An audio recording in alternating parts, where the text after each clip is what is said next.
नमस्कार दोस्तों। मैं हूं आपका साथी, आपका दोस्त विजेश्वर निर्दोष। दोस्तों, जब किसी को कोई कैंसर जैसी बीमारी हो जाती है और जब वो कैंसर विभाग में स्पेशली रेडिएशन ऑन्कोलॉजी, जहां पर रेडिएशन के द्वारा कैंसर का इलाज किया जाता है, तो वहां पर बहुत सारे ऐसे शब्द बोले जाते हैं जिनको हम समझ नहीं पाते और हम अंदर ही अंदर काफी कंफ्यूज और परेशान होते हैं कि हमारा डॉक्टर किस कॉन्सेप्ट में बात कर रहा है और वो हमें क्या समझाना चाह रहा है।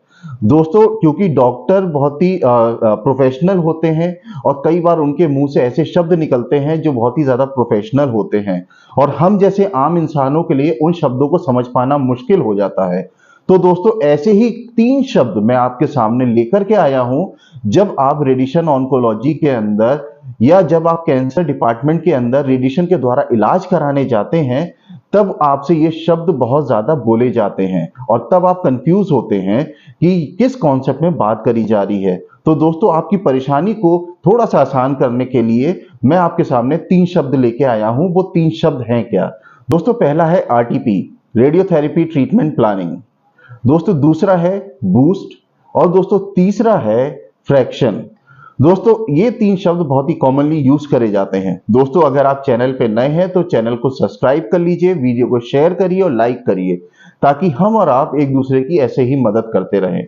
तो दोस्तों, सबसे पहले हम बात करते हैं आरटीपी यानी कि रेडियोथेरेपी ट्रीटमेंट प्लानिंग। दोस्तों, आरटीपी एक प्रोसीजर होता है जो कि कैंसर का इलाज यानी कि रेडिएशन के द्वारा जब कैंसर का इलाज चालू करा जाता है तो उससे पहले इनिशियली शुरुआत में ये आरटीपी स्कैन किया जाता है, रेडियोथेरेपी ट्रीटमेंट प्लानिंग स्कैन। दोस्तों, ये स्पेशल प्रोसीजर होता है मगर ये सीटी स्कैन की ही तरह होता है। इवन ये सीटी स्कैन ही होता है मगर कुछ स्पेशल इक्विपमेंट जो पेशेंट कैंसर से ग्रस्त है उसको स्कैन किया जाता है कुछ स्पेशल डिवाइसेस के साथ। अब ये स्कैन क्यों किया जाता है? दोस्तों, यही एक इंपॉर्टेंट स्कैन होता है जिसके आधार पर पूरा इलाज आपका डॉक्टर डिजाइन करता है कि किस तरीके से आपके कैंसर को खत्म करना है, किस हिस्से में है और कहां तक है। ये स्कैन बहुत ही इंपॉर्टेंट होता है जिसको हम आरटीपी स्कैन बोलते हैं।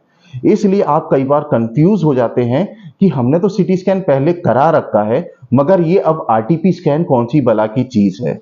तो आप बिल्कुल भी कंफ्यूज मत होइएगा आपसे, क्योंकि RTP scan radiation therapy start करने का सबसे इनिशियल प्रोसीजर है और इसमें बहुत ही सटीकता की जरूरत होती है क्योंकि इसी के ऊपर आपका पूरा 1-1.5 महीने का इलाज डिपेंड करता है। दोस्तों, सेकंड हम बात करते हैं, कई बार आपका डॉक्टर बोल देता है कि बूस्ट भी करना पड़ेगा।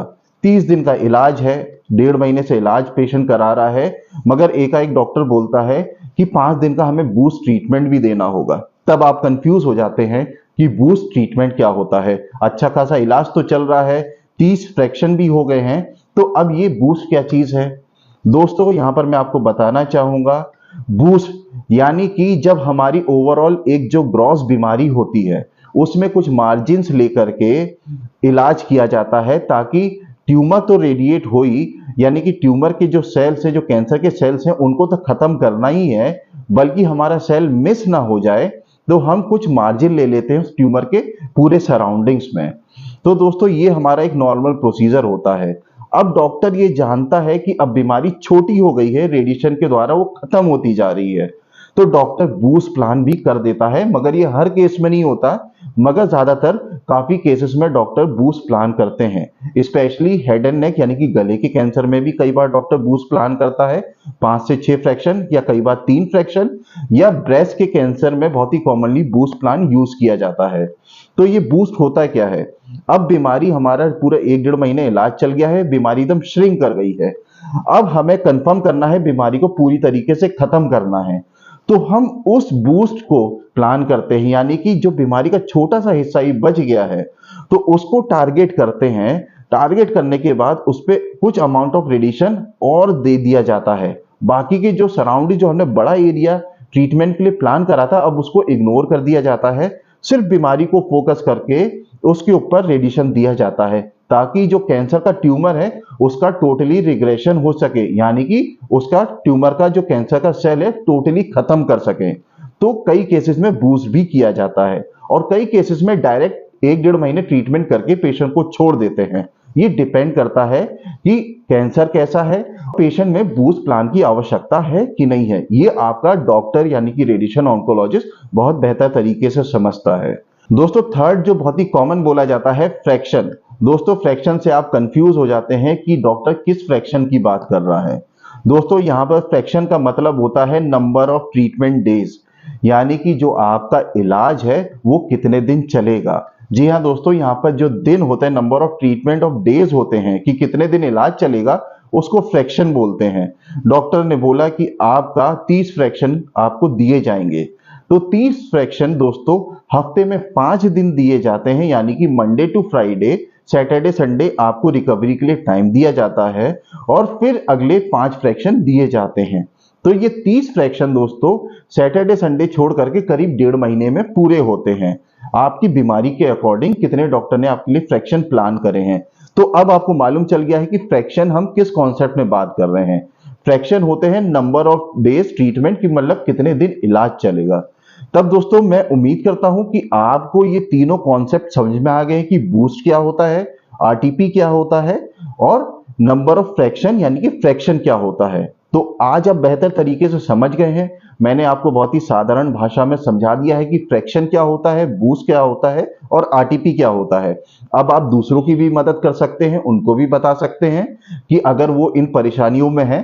तो दोस्तों अब आप बिल्कुल समझ चुके हैं कि ये तीनों शब्द होते क्या हैं, आपने इनकी टर्मिनोलॉजी भी समझ ली है, तो आप खुद की भी और दूसरों की भी मदद कर सकते हैं।